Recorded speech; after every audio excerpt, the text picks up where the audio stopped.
εκατοστό επεισόδιο του Small Ball Podcast δεν θα μπορούσε να μην ξεκινήσει με το καθιερωμένο μας λόγκαν. Συγχαρητήρια σε όλους λοιπόν, γιατί σήμερα μαζί μας θα είναι ένας εκ των κορυφαίων, αν όχι ο κορυφαίος καλεσμένος που έχει φιλοξενηθεί ποτέ σε αυτή την εκπομπή. Ο λόγος για τον σπουδαίο Dino Radja, έναν τεράστιο αθλητή, έναν σπουδαίο παίκτη του αθλήματος που λέγεται basketball. Πριν ξεκινήσουμε όμως, απαραίτητη προϋπόθεση στον δρόμο για τους 10.000 subscribers είναι να πατήσετε subscribe στο κανάλι μας, να κάνετε like στο βίντεο που θα παρακολουθήσετε, να βάλετε καλή βαθμολογία στο Spotify και θα δώσω τον λόγο στον Νίκο Λιανιό για να κάνει την δική του εισαγωγή για αυτή την σπουδαία συνέντευξη που θα ακολουθήσει. Πήγα να πω ότι επειδή είμαι rookie μπροστά σε σένα και σε αυτά τα 100 επεισόδια, γιατί αν δεν κάνω λάθος, εγώ είμαι part του show μετά το 80, δεν θυμάμαι να με συγχωρέσεις.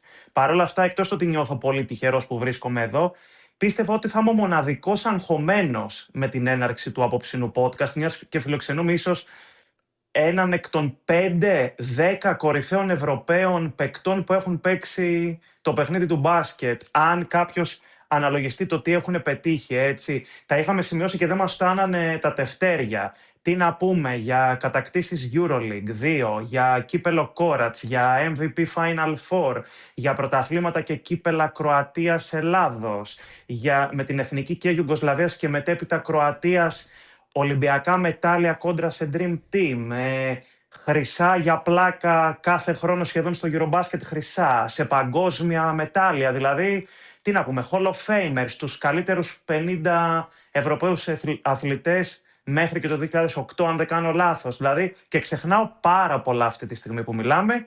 Και ο Νίκος Γιορτανής, παιδιά, ναι, 10 σαρδάμ για να το πει, έτσι. Δεν μπορούσε να πει Small Ball Podcast από το άγχος του. Λοιπόν, να πούμε ότι όταν ξεκινήσαμε αυτό το show, αυτό το podcast, όταν ήρθε η ιδέα, αυτό ήταν το ζητούμενο για μας. Να φιλοξενούμε τέτοιους καλεσμένους, να φτάσουμε σε σημείο να φιλοξενούμε τέτοιους καλεσμένους.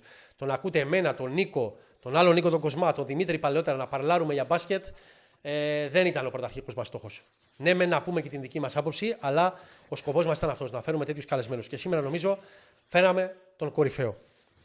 Ιουκοπλάστικα, Virtus Ρώμα, Boston Celtics, Παναθηναϊκό, Ζαντάρο, Ολυμπιακός, Τσιμπόνα, Split και τεράστια καριέρα σε επίπεδο εθνικών ομάδων με εθνική Ιουγκοσλαβίας και αργότερα εθνική Κροατίας. Με τους Boston Celtics στο NBA, μάλιστα ήταν στην NBA All Rookie Second Team το 1994. 2 φορές πρωταθλητής Ευρώπης με τη Ιουκοπλάστικα στα 3 συνεχόμενα που πήρε. Μία φορά κατέκτησε το κύπελο Κόρατς με τη φανέλα της Virtus Ρώμα. Πρωταθλητής Ελλάδος 2 φορές με τον Παναθηναϊκό.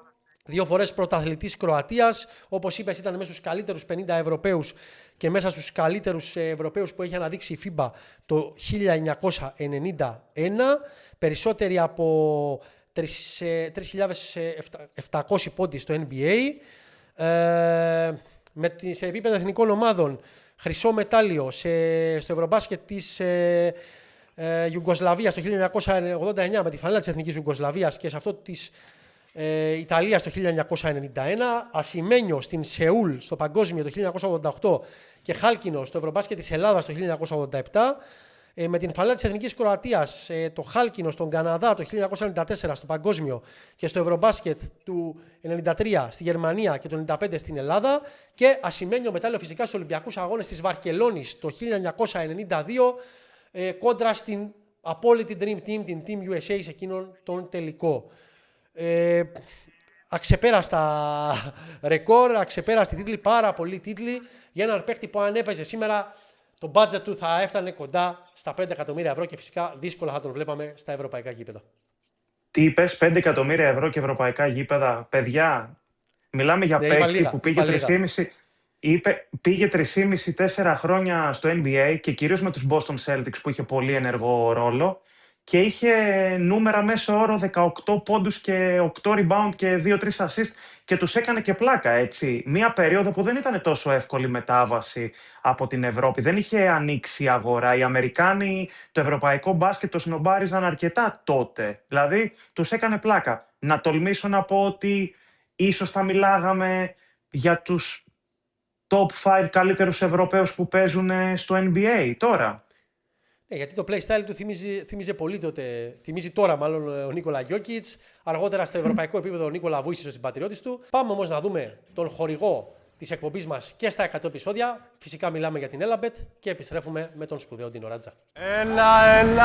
Έλα πως είσαι και το παιχνίδι ζήσε. Elabet είσαι, κερδίζεις, τα ξεσμίσαι. Στοίχημα βάζεις και πολλαπλασιάζεις με αποδόσεις που δεν θα ξενερώσεις. Elabet, η νέα πλατφόρμα που τα έχει όλα και είναι για όλους. Με Bet Builder, live streaming, υψηλές αποδόσεις και γρήγορο cash out. Elabet, έλα όπως είσαι. Ο Dino Radja είναι στην παρέα μας. Dino, thank you for being with us. It's an honor to have you on 100th episode of our show. Where do we find you those days? First of all, it's my pleasure.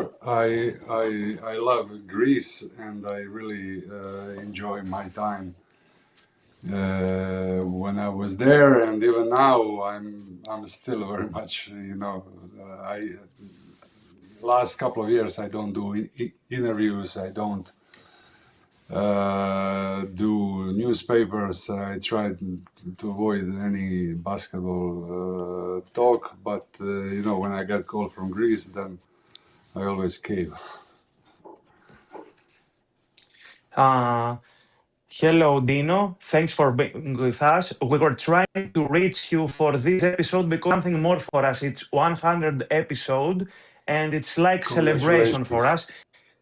Thank you so much. So, in the couple of the last years, you have been involved with the Croatian Basketball Association. You are doing a lot of connections, events with FIBA, NBA. You're super active socially. Would you like to let us know about this movement of you? I am not working with the federation for at least I think more than 3 years right now. But I do some things for EuroLeague, for FIBA. Actually, I was in Dubai when this America-Iran thing started, and I was there for marketing of World Championship in Qatar in 2027. So it was a couple of nice days in Doha. I guess that is difficult, the bad way of basketball, for example, yeah? It's, the world today is a little bit crazy. Hopefully this is gonna get solved soon, and hopefully everything will keep going on for 2027. Let's be specific about basketball. So you often criticize the way that young players train today and say that many of them haven't learned the fundamentals of the game. Would you like to talk about that differences between modern football and your basketball of your generation? I think there is a lot of problems today. And I think today with the social media that in one way it helps, in one way it doesn't help. I think it helps because you have information, you can see the highlights like a minute after the game, and you can be more involved in a whole basketball world. But also what I don't like is that people want success yesterday, and not many people are willing to put the necessary work in their lives, what it takes to be a really great champion. Talent is important, but it's not crucial.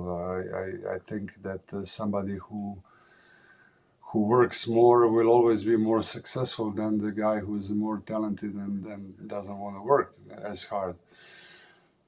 So another thing is, before agents were working for players. Now players are working for agents, and agents are running the show. What is not, I think, good way of doing things. So it's a lot of things that are different. I always tell, when my kids were playing basketball, I always told them, listen, you have two ways, my way and all other ways. And I know my way was successful, and I know why it was successful. Because I think that the key in every success is a number of repetitions. If I do 100 shots every day and somebody else is doing 200 shots every day, what do you think who's going to be a better player, I don't know, 5 years down the road? And if coach tells you to do 100 shots and you do 99, you didn't steal that one from your coach, you stole it from yourself. And if you do 101, you do that one extra for yourself, not for your coach. And when you step in front of the mirror, you cannot lie how many shots you do.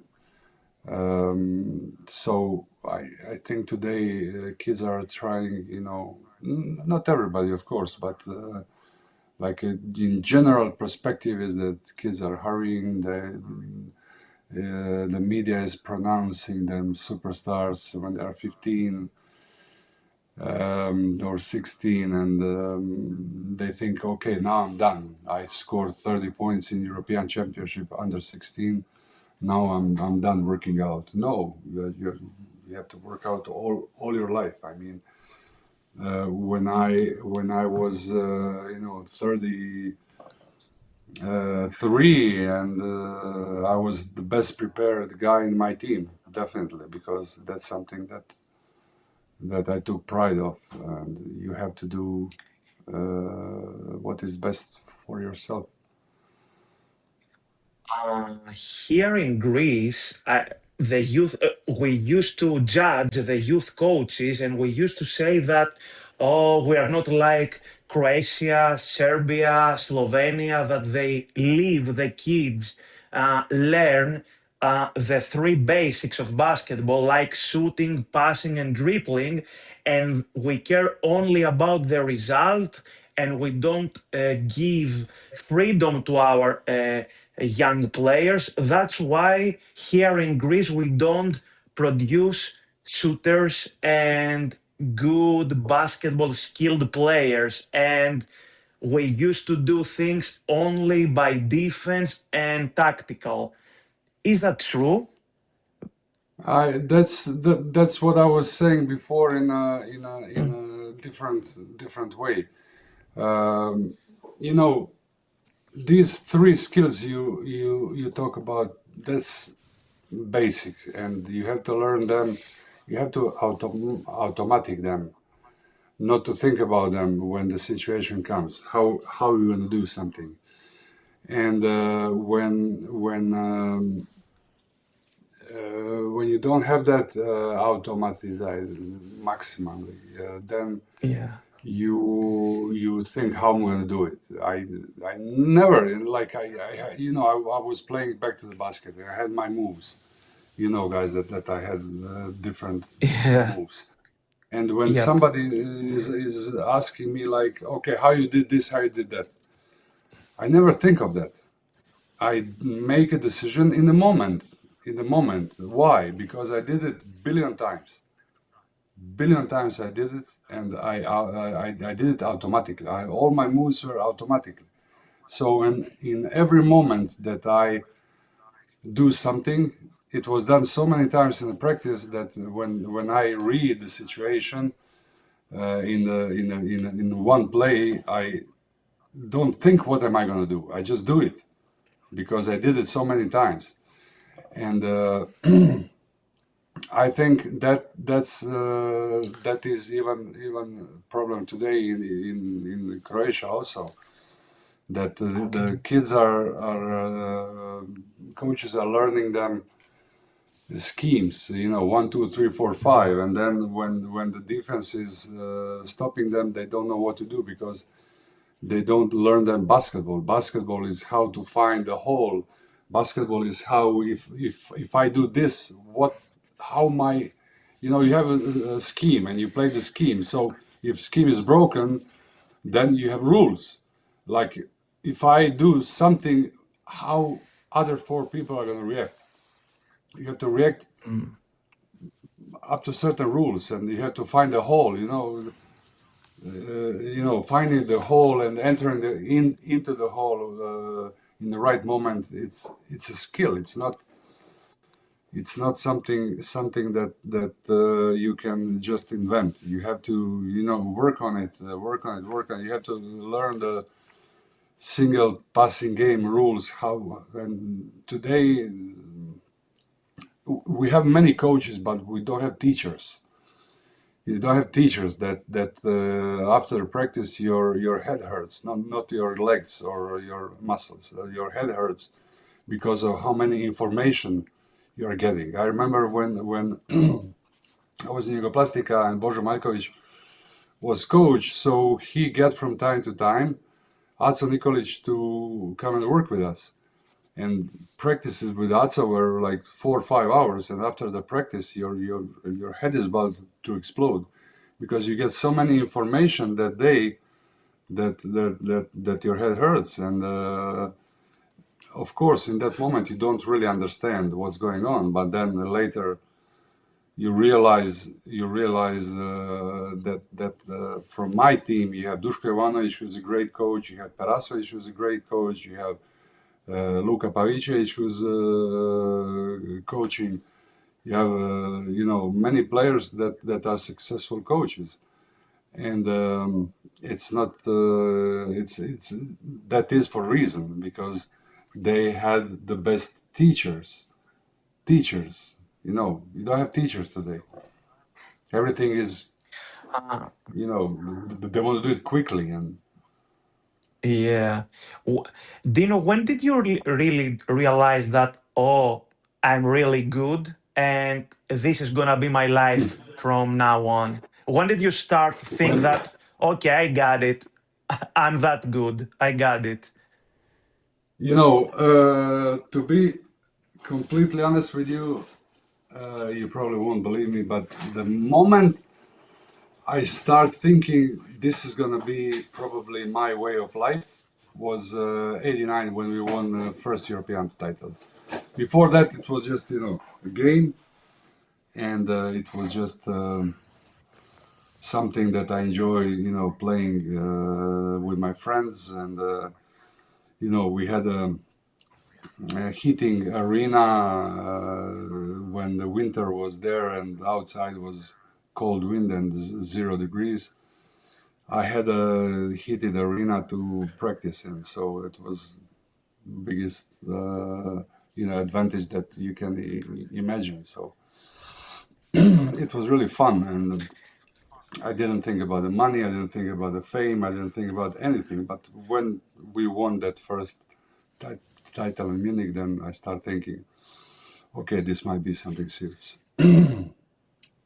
And after all this success in Europe, you jumped into the NBA. Back to 90s, I bet that the Americans didn't want the Europeans that much like today's, okay? And you jumped into the NBA, and in almost 4 years, you dominated. I saw a lot of videos of you in full games against Mutombo and all these guys, and you didn't even see them. No disrespect to these guys, of course. But how difficult was back then for a European guy like you in that age to jump into the NBA and be that dominated? It was really hard, because tonight. Yeah. Today, like for example, when Luka Doncic came to Dallas, they gave him the key of the city. When I came to Boston, they gave me the bag with the dirty jerseys to carry in the bus. So we had absolutely no respect as European players, and we really, came out of nowhere, and we had to really crawl our way through. but the quality we had, definitely. We had a quality, we had school, we had great school. The school, basketball school that I went through was really a great basketball school. So it was really hard. You know, I started playing, you know, from 5 minutes, my first preseason game, to, you know, 10 minutes, to 15 minutes, to 20 minutes. And then slowly, like 2 months after the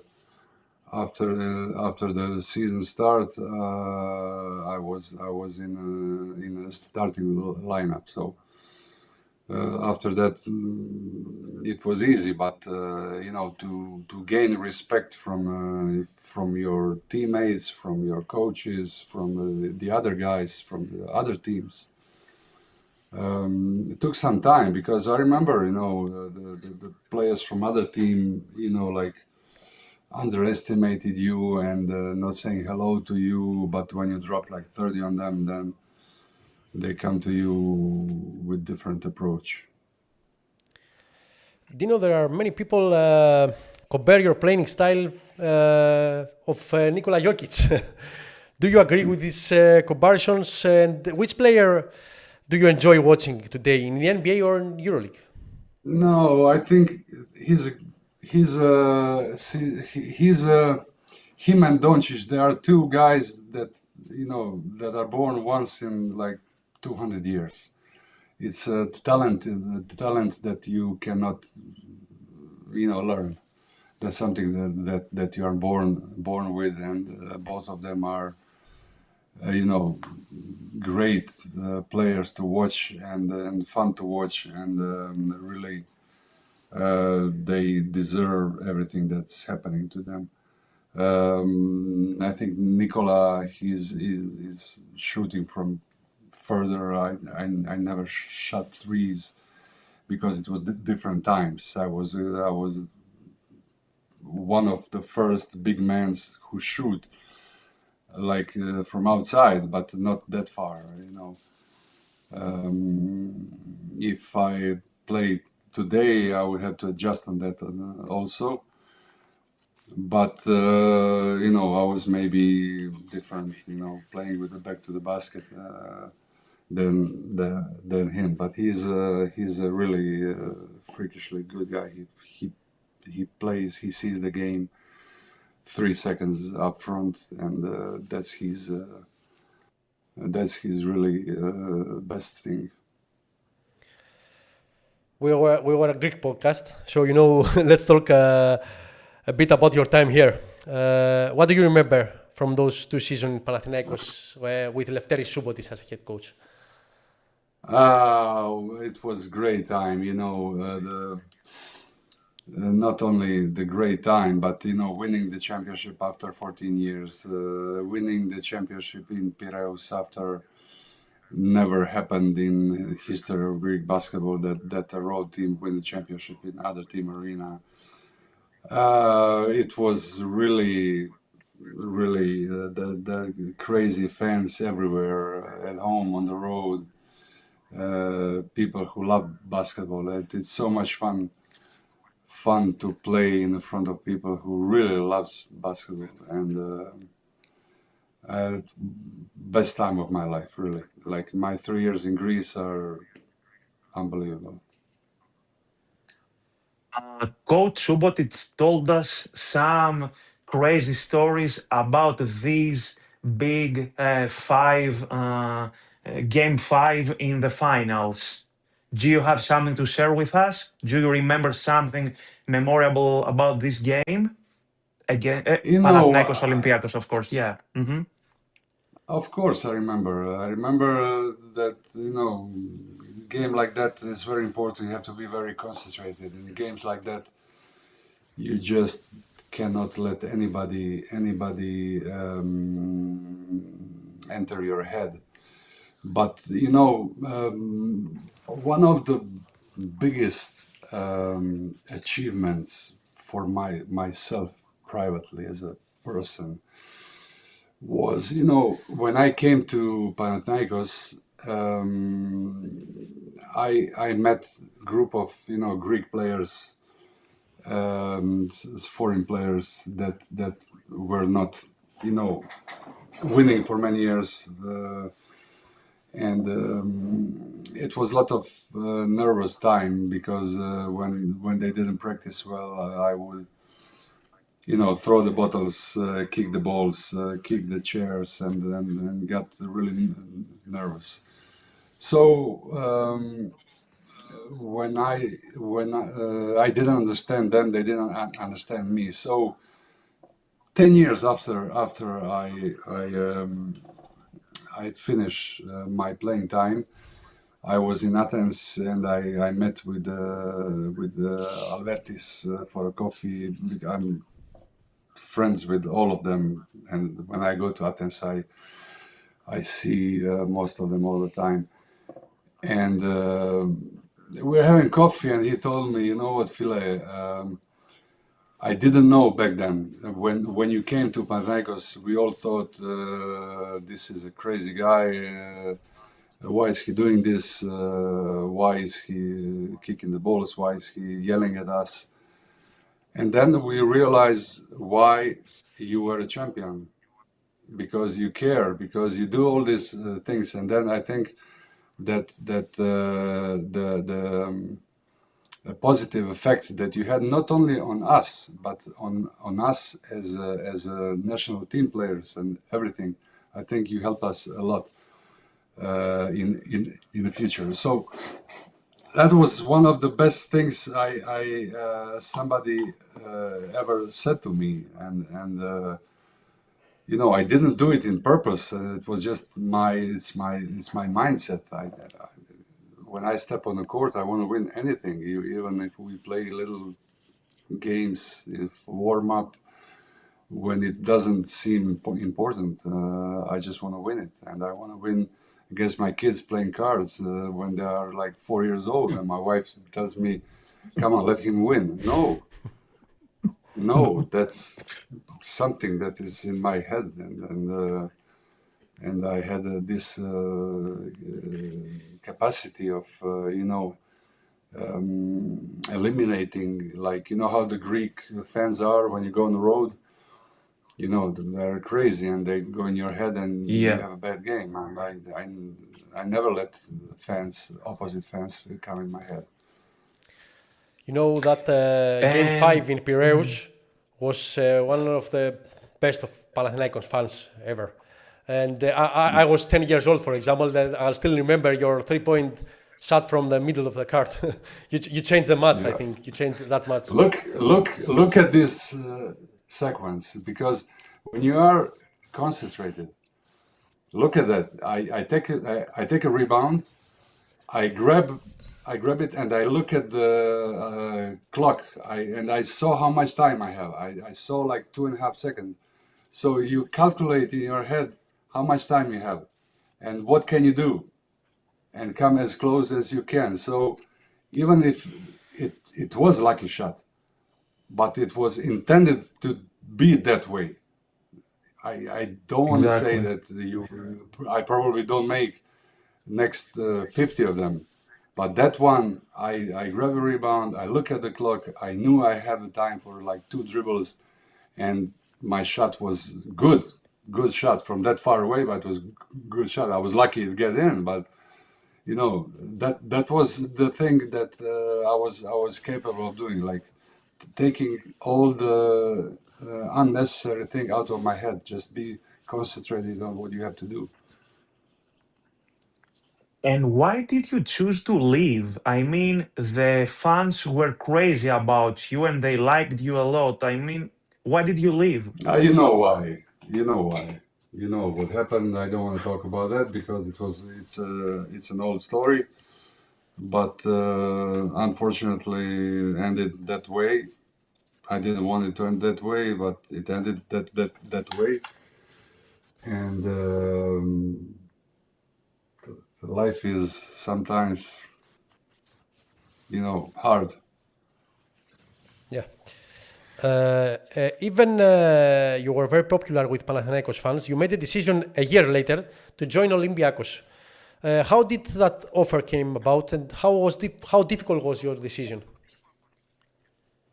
I'm a professional, and I had offer from Olympiacos immediately after the season, and but we couldn't agree on the price, and I went to Zadar. I signed for Zadar for some, a little money, and when I signed, Olympiacos came to me and offer whatever I wanted, and I say no. Now I signed for Zadar. I don't want to disappoint people in Zadar, and we can talk after the season. So it's a funny story, I'll tell you. I don't know. Do you know this story? But after the season was over, I got a call from Mr. Kόκκαλης, and in the playoffs, in Croatian playoffs, in like second game of the finals, I got a finger in my eye, and I couldn't play the rest of the series, and my eyeball was broken. I had like 4 stitches in my eye, and I had like a patch like a pirate, and Mr. Kόκκαλης called me and say, okay, come to Athens. I say, listen, my eye is all fucked up, and I cannot now. Give me some time to rest. Say, no, listen, I'm sending a plane for you. You come to Athens, and the plane is going to take you back.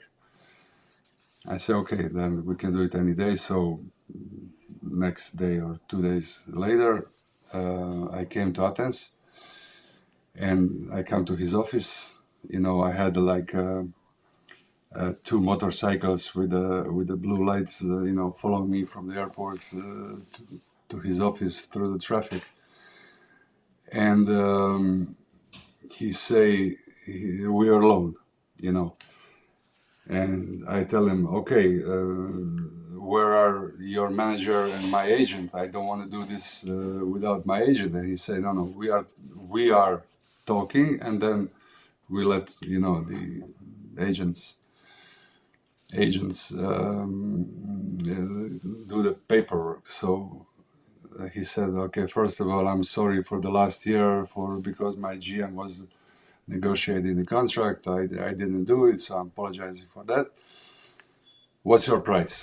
And I say, my price is $1 more than the most expensive player in Europe. And he was laughing, and he say, okay, I give you 50,000 more. And we shook hands, and I called my agent, he called his GM, we connect them, and that's it. That's the story of me coming to Olympiacos. Sounds like Mr. Kόκκαλης. I remember his laugh. Yeah. Yeah. He's, both of them. Mr. Yiannakopoulos and Mr. Kόκκαλης are both great owners. So I was really, lucky to deal with both of them. You had a very talented roster in Olympiacos that year, but the season didn't go the way you had hoped. Why do you think that happened? The season went exactly well, like I hoped, but the game 5, you watch it, game 5, they called 5 times traveling on me. So the game 5 was stolen for us. We're supposed to win the game 5 in Oaxaca, and we had like 10-point lead, and the referee was horrible, and now it's a long time ago. So, but you find that game and see how many times they called traveling on me, and that's ridiculous. So, Ilya Zouros said in an interview of his that you guys were Olympiacos, to be specific. It was ready to sign Manu Ginobili and Tony Kukoc.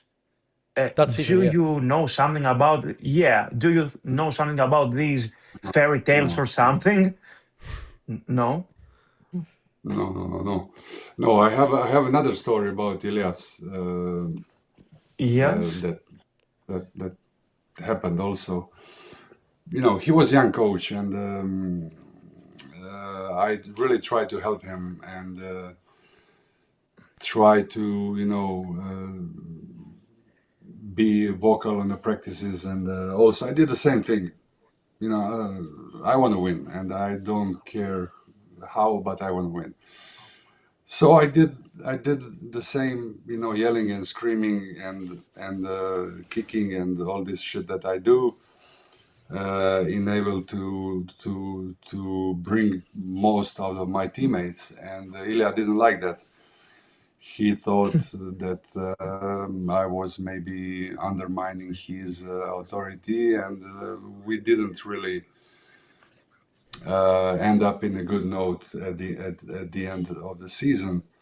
But also 10 years later, at Nick Galli's retirement game in Thessaloniki, he saw me.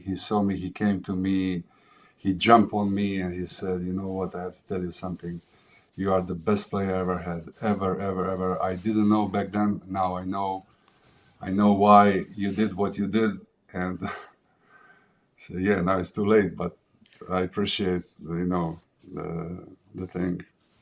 You know, so right now I'm, you know, I really, you know, I'm in good relationships with all my teammates. I see like Frankie a little bit more than others. I see Fasulas. I see Yanakis. You know, I had great memories of Greece, and I would never change it for nothing. And whenever I got called from, you know, Greek media or something, I do it. Otherwise, I'm not. Any Greek words you still remember? I know a lot. I can understand a lot of Greek. I cannot speak beside this, you know, malakias and, you know, phile and stuff like that. Yeah. But The I can special one, understand yeah. a lot. I can understand a lot. Let's move to Something the left in present. my head. Let's move to the present. How do you see this year's EuroLeague? Have you picked any favorites to win the title? I think that yeah? I mean I can tell you that I like more watching the EuroLeague game than NBA game. I think NBA game became like an all-star game, all of them, and EuroLeague is anybody can beat anybody on any court, and every game is interesting. 20-point games are very rare. And I was in Abu Dhabi on Final Four, and great games, like 3 games, the semi-final and the finals, great games. I loved watching them. We saw an interview of 2 weeks ago, I think. I'm not sure. And Jokic said to the media, to the American media, that he's not going back to Europe to play basketball and stuff like that. Do you think that he really believes that, or it's something that the NBA needs to hear the last years where the European players are better and better than the Americans? I think it's more a question for him than for me, because I don't know what is in his head and what's he gonna do. You know, different times, different things. Yeah. I like motorcycles. You like horses. Yeah. So do you watch the Greek teams, as you told us, because you're watching the EuroLeague? Most of the games that I do watch, I watch Greek teams, because how can you not watch Olympiacos Panathenaico So game? how do you see this period about those teams? I mean, Panathinaikos, it's one of the favorites because the Final Four is in his own court. Panathinaikos has the biggest roster and the most expensive roster, but the last weeks everybody in Greece, you know that in Greece we have the experts about everything. So About everybody 20 million say of them. that, exactly. Yeah. Panathinaikos, it's starting going down. It has a lot of issues. It's not gonna finish in the top 6 and stuff like that. How do you think that this period can change in the last part of the season? I can tell you what I see, but I don't see everything. I don't follow, Of course, from yeah. close range everything. But what I saw last month, I saw like a crack between coach and the players. Coach calling up players out in the public, which is something that you don't do. You deal with your issues privately within the locker room, and that whatever is said stays in the locker room. So when you go out publicly against your players, then of course they will react on that. So that's something that I don't like, and I see the friction that may cost them, Final Four. But if you look at the quality of the players in both teams, I think they both deserve to go to the Final Four. But of course, you have. I think what the quality of EuroLeague is that you have so many teams that are similar and that everybody can beat everybody. So it's going to be very unpredictable. I don't think. I think this year the home court is least important out of all years from before, and it's going to be fun to watch, definitely. Let's go to your position, even if you were like a playmaker center, but let's stay to a front line of Panathinaikos. Everybody was saying from the first second that Panathinaikos has a lot of issues in centers. Okay, Matthias Lesor played 23 minutes in the last game. I don't know if you saw the game against Žalgiris, but he played. Do you think that they're missing Panathinaikos? him definitely. They're missing him definitely. Yeah. He's the guy who really had some bad luck lately, and with all these injuries, trying to rush him back in the Final Four in May last year. I don't think that was a good decision, but of course, I would do probably the same thing if I was him. But they are definitely, But he played. missing. Yeah. But he played. Yeah. He played. But after some Even time, in you need some time to get back. It's not that easy, So for somebody who's coming off the long injury, it's not easy to get back in a shape, in the games. Playing games is one thing, practicing alone is another thing. Chemistry between players, because all these big teams, they always have a couple of new players in off season. So, to mix with them, it's always to take some time. What about Olympiacos? It seems that they're starting to find their rhythm, but the big talking here in Greece is that the team hasn't managed to win in 4 straight Final Fours. Why do you think they don't reach their goal? I don't know. They are always close, but they're always missing a little bit. I know. They are like, they have too many ups and downs. One good team that takes 10-point lead, that's game over. For a good team, that is game over. And they go up and down a lot. That shouldn't happen. quick shots, and this, I think they miss a little bit of discipline. So, compare the coaching philosophies of Ergin Ataman and Γιώργος Μπαρτζώκας. Which one do you think suits you better if you're still playing today? I would love to work with both of them. They're both different coaches, and I think Ataman is maybe better motivator. But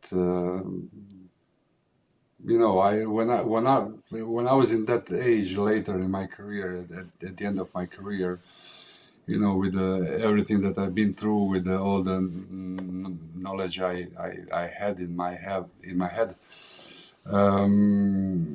I was always working with the coaches. I worked with Pixie, and of course I had a fight with Pixie, but I always tried to work with the coach on what's best for the team, not what's best for me, what's best for the team and how we're going to win it. And I'll give you my opinion. I'm not going to stay silent. So some coaches like that, some coaches don't. But I always state my opinion, but always trying to help whoever my coach was. Now we have to go back to the past. So in 1987, Greece won the European Championship. You know that here in Greece, it's the tournament that changed the basketball in Greece. It's that tournament. Yeah, they were lucky because we were too young. Me and Tony and Dios were too young. Yeah. Do you still remember that tournament? Of course. It's great. One of the greatest generations of Greek basketball. The legends of Galis, Yanakis, Fasoulas, Christodoulou, great players, all of them, different kinds, But with the players that you had, it was well deserved victory, and it was something that lifted Greek basketball from not importance to high importance. Before you're entering our podcast, we talked about your career in Greek for our fans, about all these medals that you have, all the MVPs, everything that you have. I am not trying to, to pleasure you, but I can't remember someone else in European basketball with all these achievements, but I'm gonna bring you to the final in Olympic Games back to Barcelona. If you see the rosters with Dream Team and your national team, it's one of the rarest times that you can't see differences between an American Dream Team and another national team. Do you think that what happened at this final? What do you remember? Because everybody said that it was 50-50 to get this gold medal. What do you think about this amazing final? Realistically, I don't think it was 50-50. I think it was more like 80-20. But also I have to say that we were too impressed with them, and we respected them more than we're supposed to. And were they the better team? They were definitely. But I think that we play with too much respect. We could have had a closer game if we. But I think we accomplished a huge thing for the Croatia that was in the war back then, and having 1.5 billion people watching the finals, and us winning the semi-finals against a great Russian team, playing the finals, having a spotlight. We kind of, were satisfied with that, and we respected them too much. We didn't fight it really, like a man. We kind of play game on a slower speed. From the winner team, because you had the luck to play against all these stars. So, who was the really star of that dream team? I'm not gonna read all the names right now, but Michael Jordan. No questions asked. Michael Jordan. That dream team. I mean, I have to tell you and all of you who's watching this. I really consider myself, lucky, honored to play against these guys. Not that game, but 4 years when I was in Boston. Every day you play against one of them, almost every day, against one all-star, and be able to share the court with Michael Jordan, with David Robinson, with Karl Malone, with Charles Barkley, with Stockton, with Shaquille O'Neal. It's unbelievable, really unbelievable. I mean, my basketball life was a dream. Who was the best defender you made you think's most difficult to you? Defender? Yeah. Oh, David Robinson was really, athletic freak, and then Patrick Ewing. I mean, Shaquille O'Neal, a huge guy, but quick and strong, like a truck, and good times. Let's go to the fun questions, because a lot of people asking about our guests, to ask them. Tell us in 2 words, just 2 words, about the following names. Let's start with Duda. Oh, great! He was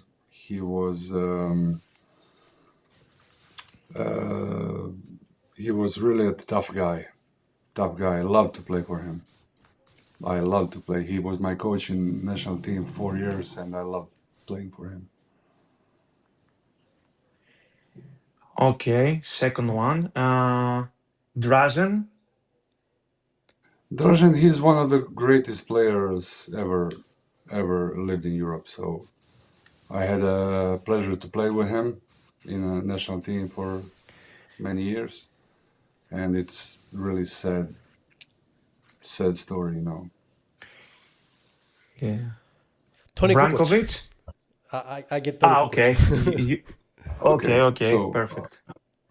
Stoico is my best friend, so I cannot be objective about him, but he's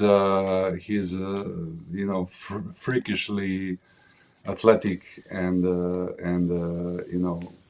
strong and could jump, and he's more than my brother. He's like my twin brother. So, Stoico, did I say about Stoico? Yeah. And Tony Kukoc is the next one. Tony, in my opinion, he is the best European player ever, because he was all round. He could play defense, offense, assist. He can take the best offensive player. He guard Nikos Galis when we play Aris many times, and you could rely on him, in all aspects of game. So, before I'll go to the last 3 ones, they're gonna be Nikos Galis, Milan Tomic, and David Rivers. Everybody's telling us a weird... Yep. Nikos is a really great player. I mean, with the height that he had, such a power and ability to score what's, unbelievable. Milan, he is one tough guy, and he's the guy that if you need, if you are down by 1 and last second free throws, you give him free throws and you go home, you don't watch, because he's gonna put them in. And David is probably the best point guard that I play with. Really, he is so much fun to play with. He is a guy who finds you, anytime and surprise you. And I love playing with David. Last name is Dejan Bodiroga. Oh, for me, like after Tony Kukoc, the best player ever. Like he was a computer. He's like Jokic of today. He's like out of this world. His mind is unbelievable. He was also somebody that I really enjoy playing with. Dino, So, tell us. because I have one last question. Tell us one basketball regret of yours. If you could turn back time, what do you do differently? Little things, maybe go from Italy to NBA a year earlier, but I wouldn't close my career in Panathenαϊκός the way it did. We'll probably stay another couple of years in the team. But, shit happens. So because I mentioned Duda, because personally it's my favorite coach with Greg Popovich. As I can see the basketball, of course, there are plenty of amazing and maybe greatest coaches, but those two guys, I have them in my heart. So all ex-players of Duda told us about how strict he is. We have stories about you are gonna eat soup tonight and I don't want to hear even one spoon. I don't want to hear even this with the soup. Euros Prides told us that. Do you have any more secret story that maybe we've never heard about Duda? Oh, he, like when we went on Olympics '88 in Seoul, Dražan and Stojko, the best players by that time, were late, a couple of minutes for the curfew, and he waited for them in front of our bedrooms, and he screamed and yelled at them so much that I was afraid in my room. But later you really figure out that he was screaming at all of us, because we all think if he do this to them, what's he gonna do to us? And that was his greatness, because he didn't take shit from anybody, and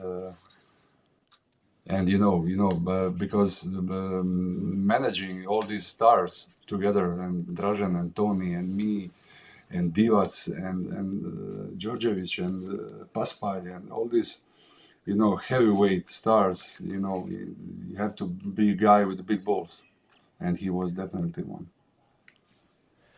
And for our last question, I'd like you to create your best starting five, but one with your best ever teammates and one with your teammates in Greece. Okay, Dražan, Toni, Bodiroga, Divac, and myself. Okay, and in Greece? Very simple. In Greece, with Greeks, I would love to play with Spanoulis, definitely. I love playing with Christodoulou. He is great guy, great player, great basketball mind. Yanakis, definitely. His defense and he wouldn't shoot that much with us in a lineup. and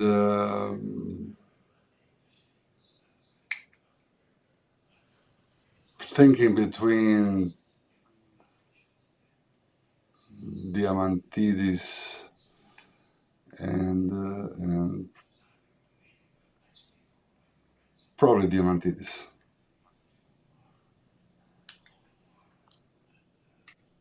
He's still play for. Well, Yeah. Okay, so yeah, that sounds good. Yeah. So, Maybe I there can are describe. there are probably some better players, but I play with some of them and I watch some of them, and I'm sorry I never had a chance to play with Panolis. That's when I saw him first time. I told my friend, "Look how quick his pass is," and he's a great talent.